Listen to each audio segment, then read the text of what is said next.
तो हिस्ट्री का एक मोस्ट इम्पोर्टेंट क्वेश्चन की मुगल प्रशासन में मनसबदारी एवं जागीरदारी प्रणाली का विस्तृत वर्णन करें। मुगल प्रशासन में मनसबदारी कैसा था, वहाँ पर जागीरदारी प्रणाली कैसा था, इसके बारे में हमको बताना। ये क्वेश्चन आपका इंपॉर्टेंट है। एक स्टूडेंट का कमेंट था कि आलमगीर के बारे में बताइए, तो आलमगीर पूछे या फिर औरंगजेब पूछे, दोनों एक ही बात होता है। हम आपको औरंगजेब वाला क्वेश्चन करा चुके हैं, उसी को आलमगीर भी कहा जाता है, ठीक है। उसी का नाम आलमगीर भी है।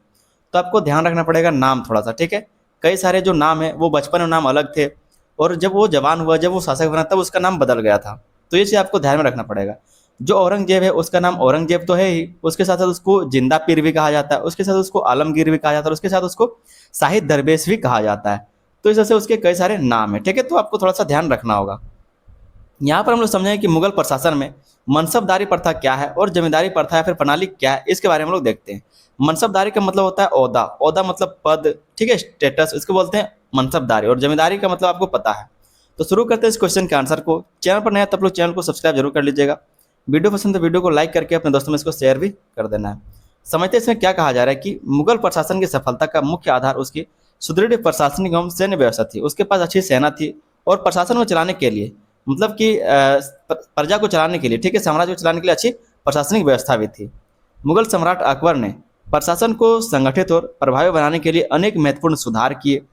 इनमें मनसबदारी प्रणाली और जागीरदारी प्रणाली सबसे महत्वपूर्ण थी।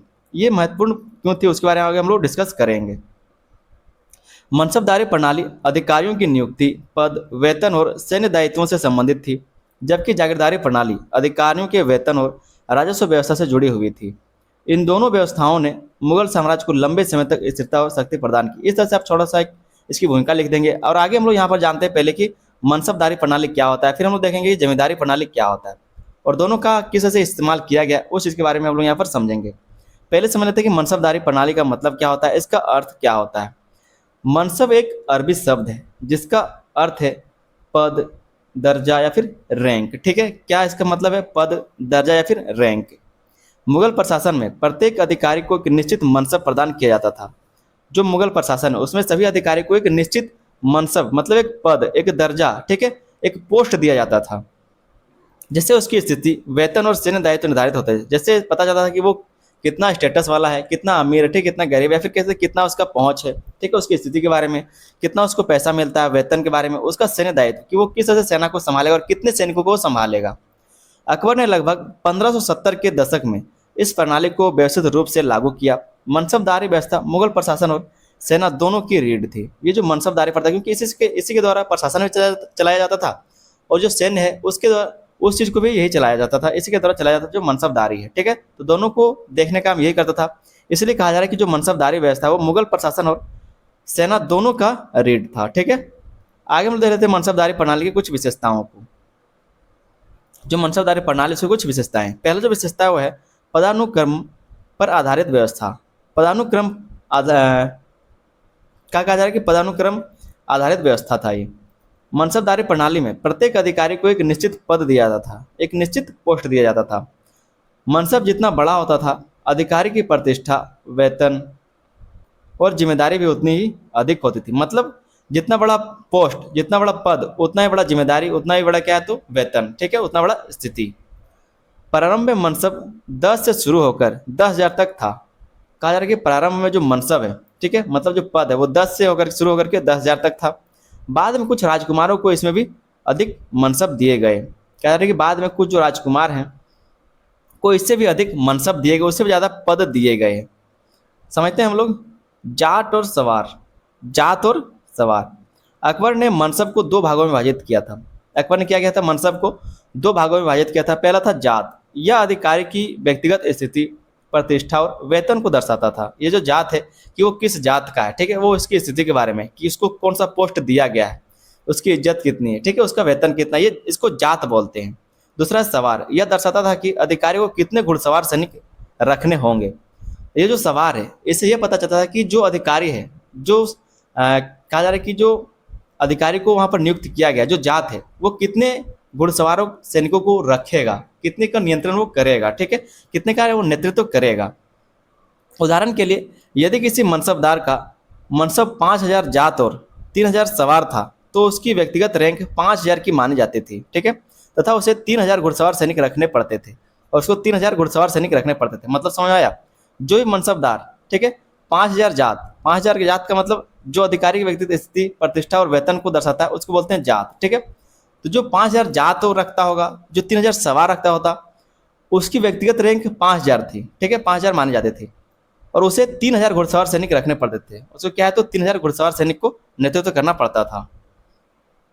तीसरा है आपका सैनिकों की व्यवस्था। मनसबदारों को अपने अधीन सैनिक रखने होते थे। युद्ध के समय वे इन सैनिकों को सम्राट की सेवा में प्रस्तुत करते थे। मतलब एक अलग अलग कह सकते हैं व्यवस्था बनाया जाता था, एक अलग पोस्ट के लोग हुआ करते थे और वो अपने नीचे कई सारे सैनिकों को रखता था और जब भी युद्ध हुआ तो ये अपने सैनिकों को वहां पर भेज देता था, ठीक है। इस प्रकार मुगल सम्राट को अस्थायी रूप से बड़ी सेना रखने की आवश्यकता नहीं पड़ती थी। अस्थायी रूप से मतलब वो पूरे खर्च वो खुद नहीं उठाता था, बल्कि उसके जो मनसबदार होते थे, जो जमींदार लोग होते थे, वो उसका खर्च उठाते थे और वही सारे देखरेख करते थे। जब देश को जरूरत पड़ता था, जब मुगल साम्राज्य को जरूरत पड़ता था, तब वो सारे सेनाओं को बुलाता था, ठीक है।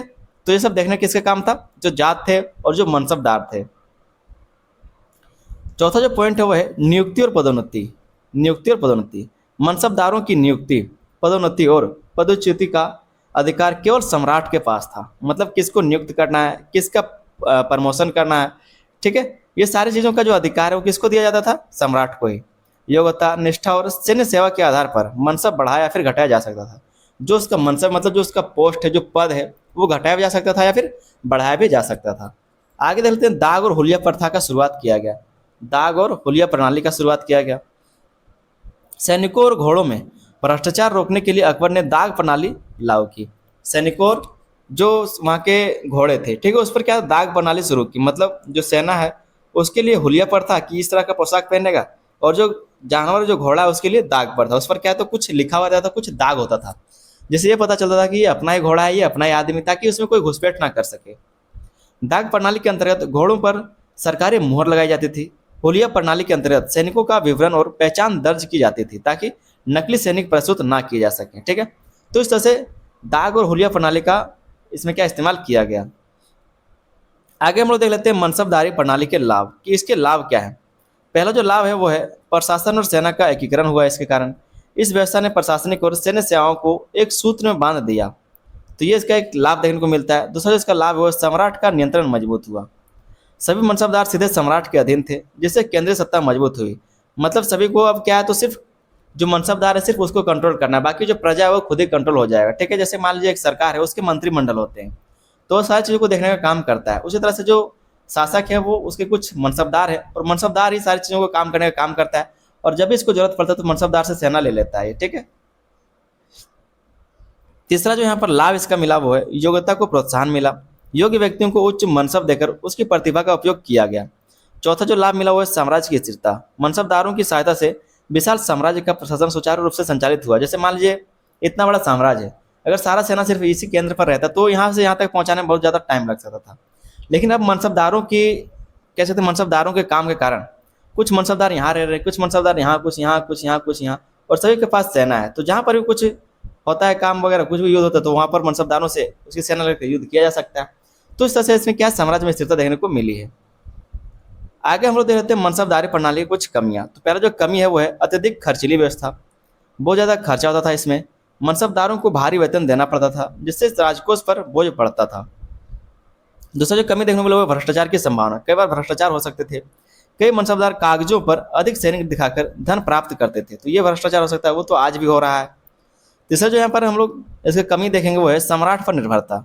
यह व्यवस्था एक शक्तिशाली सम्राट पर निर्भर थी। कमजोर शासकों के समय इसमें अव्यवस्था फैल गई, और जब सम्राट जो है या फिर जो शासक है वो कमजोर हुए तो इसमें अव्यवस्था फैल गई, और लोग जो मनसबदार लोग थे वो खुद ही वहाँ के राजा बनने लगे। मतलब छोटे छोटे वो प्रांत में अपना राजा बनने लगे। ये सब देखने को मिलेगा आपको आगे जब आप पढ़ेंगे।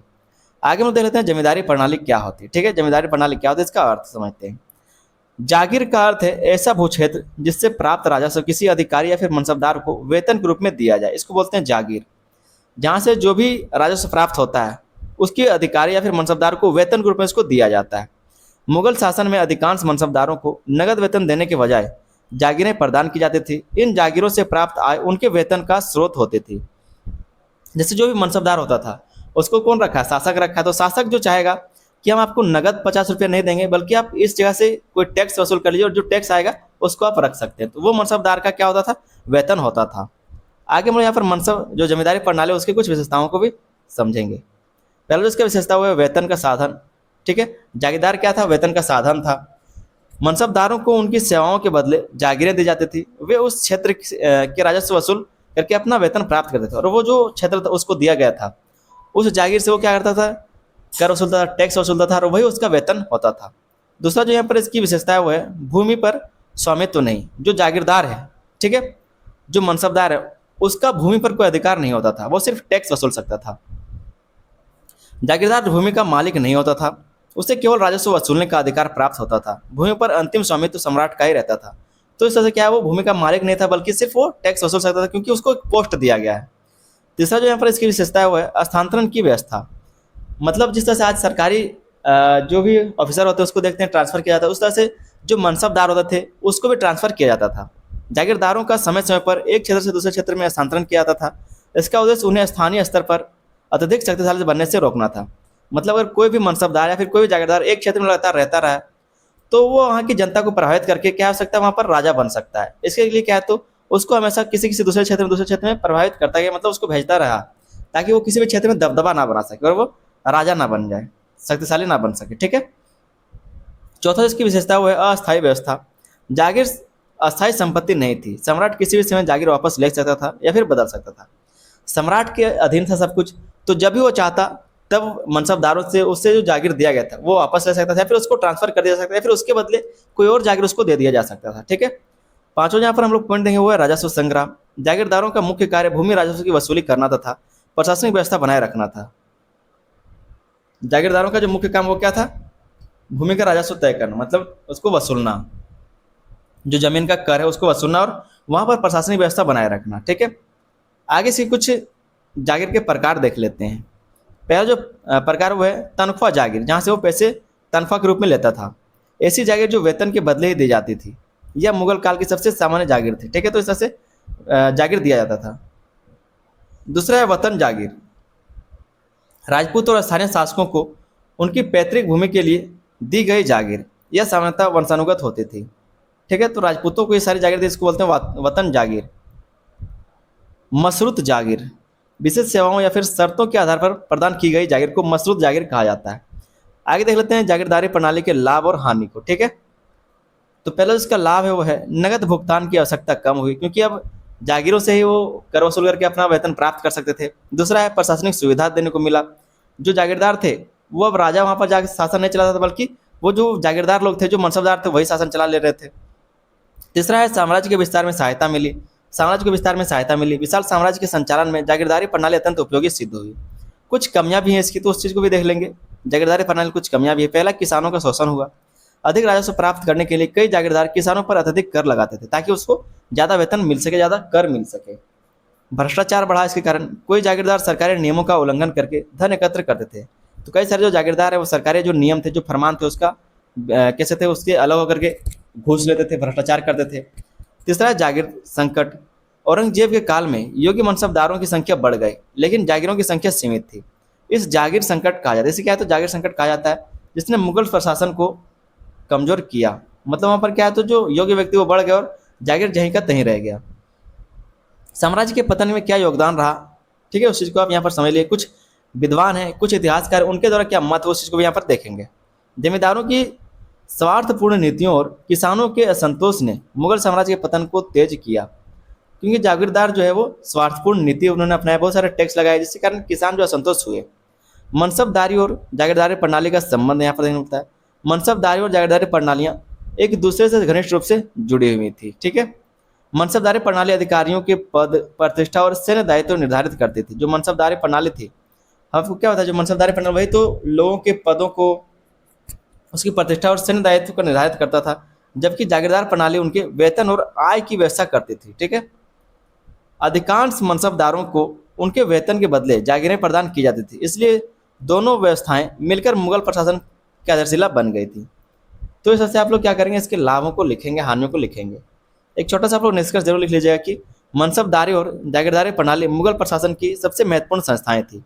मनसबदारी प्रणाली ने प्रशासन और सेना को संगठित किया, जबकि जागीरदारी प्रणाली ने राजस्व और वेतन व्यवस्था को सुचारू बनाया। अकबर के समय ये व्यवस्थाएं अत्यंत सफल रहीं और मुगल साम्राज्य की शक्ति एवं स्थिरता का आधार बनी। किंतु समय के साथ भ्रष्टाचार बढ़ा, किसानों के शोषण बढ़े, जागीरदार संकट बढ़ा, ठीक है, प्रशासनिक कमजोरी हुई, जिसके कारण कई सारी समस्याएं, व्यवस्थाएं दोषपूर्ण होती गई। फिर भी भारतीय प्रशासनिक इतिहास में इन दोनों प्रणालियों का अत्यंत महत्वपूर्ण स्थान है। इन्हें मुगल शासन की रीढ़ माना जाता है, जो मनसबदारी प्रणाली और जो जागीरदारी प्रणाली है, ठीक है। उम्मीद करते हैं क्वेश्चन का आंसर आपको समझ में आया होगा। आप लोग के लिए प्ले लिस्ट बना दें, इसका लिंक आपको डिस्क्रिप्शन में मिल जाएगा, एक बार जाकर चेक कर लीजिएगा। चैनल पर नहीं तो आप लोग चैनल को भी सब्सक्राइब कर लीजिए, वीडियो को लाइक कर दीजिए और अपने दोस्तों में इसको शेयर भी कर देना। एक बार जाके आप लोग डिस्क्रिप्शन जरूर चेक कर लीजिएगा, वहीं पर आपको प्ले लिस्ट का लिंक मिल जाएगा, जहाँ से आप सारे क्वेश्चन के आंसर को तैयारी कर सकते हैं। मिलते हैं हम लोग किसी अगली वीडियो में, तब तक के लिए धन्यवाद। जय हिंद।